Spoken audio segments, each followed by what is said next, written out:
Hello, I'm Mark Baer. You're watching the YourTown television program. My guest this segment, my friend Domini Anne, a great artist, a fashion designer, a teacher of movement, and an educator. Yeah. Welcome. Oh, thank you. It's a pleasure to be here. So let's talk first about some of the things that you do, Yeah. and then we'll put it together to where you're going. I mean, the way it all came together for me, right? I was born in the 70s, raised in the 80s, typical overachiever. And it was kind of drilled in to at least me at that point in time, and I can probably speak for a generation. You can only excel at one thing. You know, if you're going to be great at something, you got to pick one thing. And that was a huge source of conflict for me because I really loved sewing clothes. And at that point, I really loved dancing ballet, and I loved teaching music and dance. And I couldn't separate these things. And I was probably like in my late 20s, early 30s when I read this little internet meme called Soul Rules. And it was a series of 10 rules for life. And the first one was, you get one body. This is your body for your entire lifetime. There are no returns and no exchanges, and you're going to live your life in it. So learn to like it. And the next 9 rules are basically just, iterations of everything in life is lessons. After that, there will be more lessons. But that soul rules, that number one, really stuck with me. And I realized this is my job. Like, I am here to help people love being in their bodies. And I do it in a myriad of different ways. And at that point, then my purpose became clear, and it was one thing I do with a multifaceted, multidisciplinary approach. Can you imagine? So just first of all, we have a lot in common. First of all, the joy of physicality. I try to be outside every day. I try to be physical every day. Yeah. And we're so fortunate to live in this area where we can. But the joy, because I see so many people sitting at a desk at their computer, not during our work time, right, but during these other time, and not being out, not being in the body, and not having the. The body doesn't, your head, you can be delusional. Your body is like this thing that doesn't lie. Yeah, well, you can also reinterpret the term freedom as having options, right? And a lack of freedom is a lack of options. And when you start not exercising the options you have for your physicality, there is less freedom in your body, and you begin to live within a prison. It's self-created. It's just about exploring all the options you have for movement and expression that will help to change your view and your interaction with the world. And you can change. Oh, yeah. At any point in time. No, and it's not, in other words, I used to walk like I was falling over, and I went to I'm forgetting, I have a friend who teaches Feldenkrais. Awareness through movement. Great practice. And he said, change your chakra. You're carrying your energy here. And he says, just move everything here. Yeah. And so I just moved from here to here. Because everybody says, your heel toe, your feet, your this. He says, just change your energy. So suddenly, just by shifting my energy, I was walking different. It blew my mind that change can be so interesting, how little you know about your body. That is one of the most rewarding things as an educator, is being able to turn the light bulb on for someone to understand their movement in a different perspective that allows them that greater range of well-being. And sometimes it's as simple as just finding the right metaphor. And, that's what we're doing. We're playing whack-a-mole and stabbing in the dark until finally you find that way of shifting someone's sense of being. Because you can't just imprint different movement practices. That's just overlaying a further grid on top of your prison.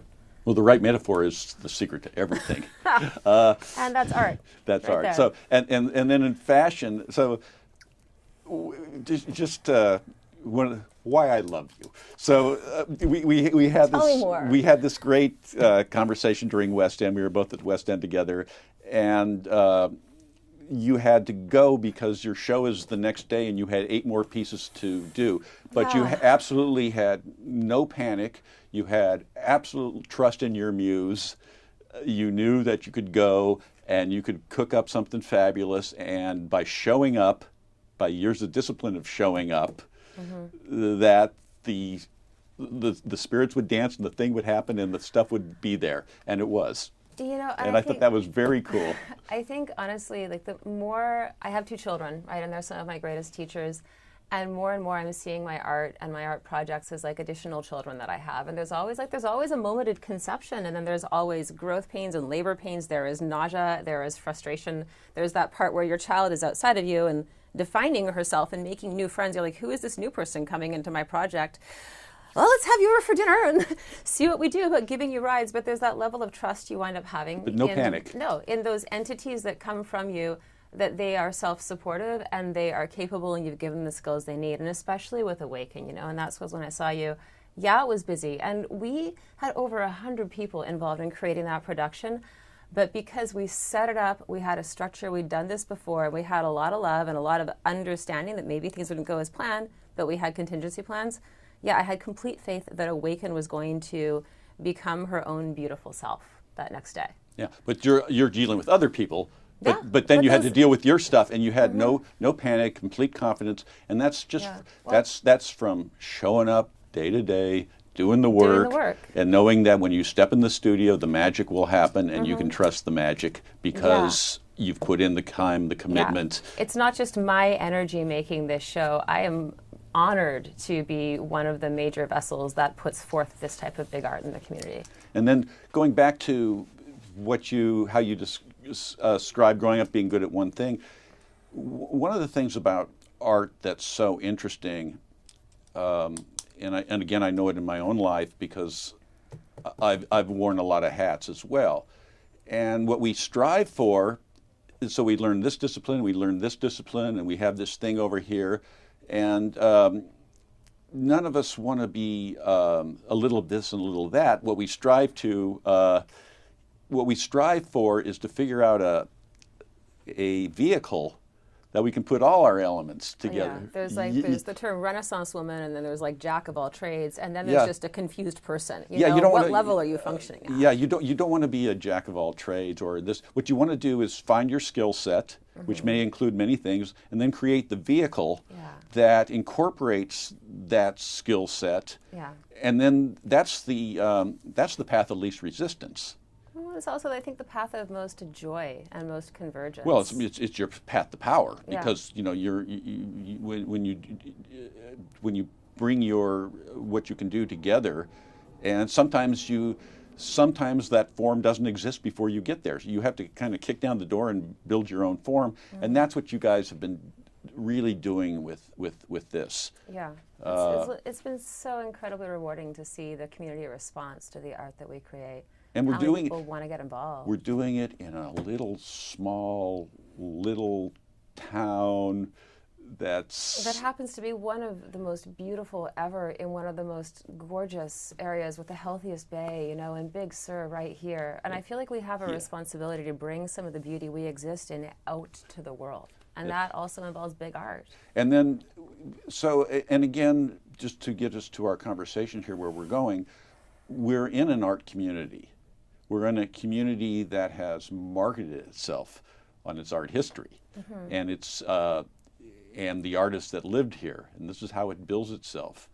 But we're at a time, and when the artist is struggling to live here, and it's not cheap. It's not cheap. It's difficult, but what the art, especially if it's encouraged to really be on the high level that we're all striving for, it brings a lot to the community. So what we were talking about is, what are the best practices for the community to make it possible for people to succeed at this? Yeah, I mean, that famous speech before Awaken, right? I've lived in so many different cities and experienced gentrification in every single one, because I'm drawn to my artistic community. I've lived industrially since I was 17. I had this really great warehouse space in Montreal that was in an old car factory, and it was filled with artists, and that was something that was also supported by the city. And we were able to live work there in these different types of spaces. And there was an art gallery called Obro Gallery there, and they brought in artists from all around the world. The owners of that were participating in the Venice Biennale, that went with the year that I came in. And it was just such a wonderful community where we were grounded within our city, and we created art for it, and we were also able to be exposed to these international artists. And to have that feel like a safe space that was protected was invaluable. And I've heard, feedback here, because I did make a speech where I was really calling for artists to have supported live workspaces. Artists require a special type of environment to survive. low-income housing is one thing, but you can't fit a recording studio into a low-income rental apartment. I mean, who are we fooling? And losing the community that builds art somewhere, I feel like that's a loss for the vibrance of that same community, even as it expands and makes more money through development. But I would think that there must be a way where, sort of built into city planning, we could still have areas that are reserved for artists to live in. And sure, I mean, define art, define the level of someone who deserves that, but somewhere a contributing community member must have a value, right, if they're helping to build the community that people are then drawn to. And as, again, my retort to that is, okay, well, you have to have affordable housing for police, fire, teachers, et cetera, and that's just common sense. The artist is just an art worker. It's just one part of what makes a good community. But there are communities who are priding themselves on their art, and that's the draw there. I mean, and that's a different designation. And that community has to be then cognizant of making it work for the artist. I mean, if you are marketing your community as come and experience our beautiful natural environment, enjoy our hiking trails, come and see our healthy ocean wildlife, perhaps you also build an aquarium and work to preserve that ocean wildlife, and perhaps you have some national parks. So if we're marketing ourselves as art, could we not do the same for the artistic environment? You know, because I see that as important as air and water for a healthy human survival, as art is part of human expression. Well, it also is an economic benefit. Yes. So I mean, yes. at the bottom line, people make and economic decisions. Having people living in the community, right there on the ground, creating, you know, their own barbecues at night, pulling. Like, I remember sitting on the street corner with Gary from Reel to Reel Studios, and he had a bunch of musicians over, and we were barbecuing and making music on the corner in Sound City, and like, what a great vibe that was. You know, and now that warehouse developer's taken it over, and he's gutting it and turning it into condos, and who knows where. I mean, I was fortunate enough to have my home in Carmel that we were building during that time. That's not a normal story. I mean, I can't imagine that every single artist can just afford to go and do that. So how about everyone else in that building? And like, these are my neighbors in my community, and I'm just honestly concerned for that. You know, and Sean Kelly is another really talented sculptor, and he had a live-work area in a garage that was a few blocks down the street, and I just recently learned from him that, again, the owner's taking it over, turning it into something new, and he's had to move everything out and put it, I believe, in like his mom's garage. He doesn't know where to go. So, and these stories over and over. But this isn't a new story, and again, the building owner has the right to do what he does. Well, especially in the USA, where there's less, you know, municipal protection for this kind of stuff. Right. So I think the answer really comes to communities if they value this, because not every community does, but if they value it, what then steps can be taken to implement protection? So that and part of that goes to, okay, when there is development, what's set aside? Yeah. When there is, you know, if you're going to create high-end housing, where do you have the art? Where do you do? In other words, there's best practices because cities do this, and we were talking before about Oakland. Oakland's figuring out how to be an art community. Well, and it's not always doing well, but part of that is also because Bay Area real estate is so high, and so artists have been consistently pushed into less and less safe housing, and so we had things like the ghost ship fire. You know, there's incredible tragedies because artists will do anything they can to survive and stay within their community and really self-sacrifice at all kinds of levels for their passion. And I feel like that's being very exploited, that level of self-sacrifice, you know, the starving artist, you shouldn't pay yourself for your art. Well, you don't actually need a shower. That's a bad myth. But again, I don't see change coming by. I don't see the change coming from, you know, telling the owners what they can do with their buildings, because that just isn't gonna isn't gonna happen. So it really has writing into city codes a certain level of preservation. It's got to come from the city really valuing. Yeah, and also that perhaps some taxation money could go to fund that kind of stuff. You know, it's one thing to create a community center and to put some big art on the corners, but a community center is unless you have it open 24/7 with dedicated rooms for a recording studio, you know, and design houses. I don't know that it's going to fill the void of removing the ability for artists to live and create work within their community. Yeah. I don't have the answers necessarily. Yeah, and I'm, very interested in what the best practices are. Where has it worked? What cities does it work for? There's also like communities in Vienna, for example. My friend Amanda Sage is part of that. And this is another example like it that I had in Montreal, where it's building or an area set aside for artists where they can be innovative with their living structure and the structure with which they can create art. And that also allows for such direct collaboration because you're across the hall, you're above, you're below these people that you're working with at this deep, intimate artistic level. That's where beautiful art is created. I think Detroit is doing a lot of this in their rebuilding. They're inviting artists and they're creating with artists and doing, and a lot will come out of this. So I guess what we're putting out here is kind of a wish and a thought and maybe, wow, that could be. Yeah. When I go to LA and I stay downtown, I stay with my friends who live in this rabbit's warren of artist love, and there are two artist lofts, and there are two buildings where there's all these different living spaces just stacked up and rooftop gardens, and it's like right downtown LA. In the brewery. Yeah. Well, the brewery is another That's one. next door, yeah. Yeah, no, I love that space too. Yeah. That was the first one I ever visited there, and it's so inspiring to see that. But, and I guess what we are saying is art can be an economic boom to a community. Art can be something that people, when they want to come to move to your community, if they know there's activity, they'll go there. It brings a lot. Yeah. And so, but it has a tangible value. But it does have a tangible value because I think that's understood. And it's like a garden; it has to be nurtured, and art brings imagination to a community.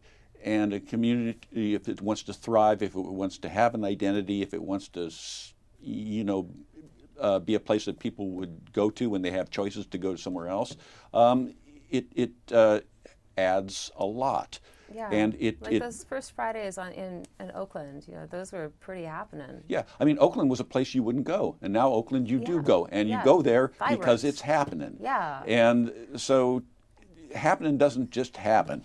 It doesn't just happen, but it's a pretty marginal investment for the return you get. For the return you get. To have that type of group passion being shared just openly on a Friday night for people to go and walk around and experience for free. And that's because people love what they're doing and they care about it and they live there. And I guess what I can say to you is, you're saying, well, people are getting pushed out of their spaces and this and these things are getting lost. I think, I don't know what the answers are, but I think it's good that people recognize that we're losing some of our vibrancy by this, and what is the solution? I don't necessarily know the solution, but I think we can identify a problem. It deserved calling attention too. Is the thing we can't just. I don't think we're whiners by calling attention. No, I think that it's important to point out that this is actually happening. Just like if you see plastic in those rivers that tourists are going to, you'd be like, hey, we need to do something about this. Yeah. This is important, or else there's going to be a lasting loss here. Yeah, and it's good for you.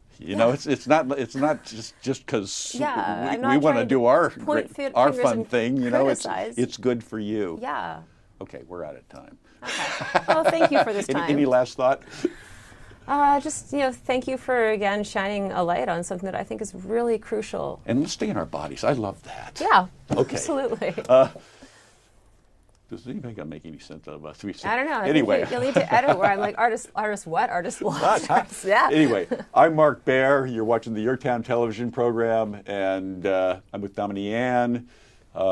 Consider what the artist brings to your community and how you can attract the artist and how we can be bigger, grander, better, and smarter. And imagination is a survival tool. See you later, baby.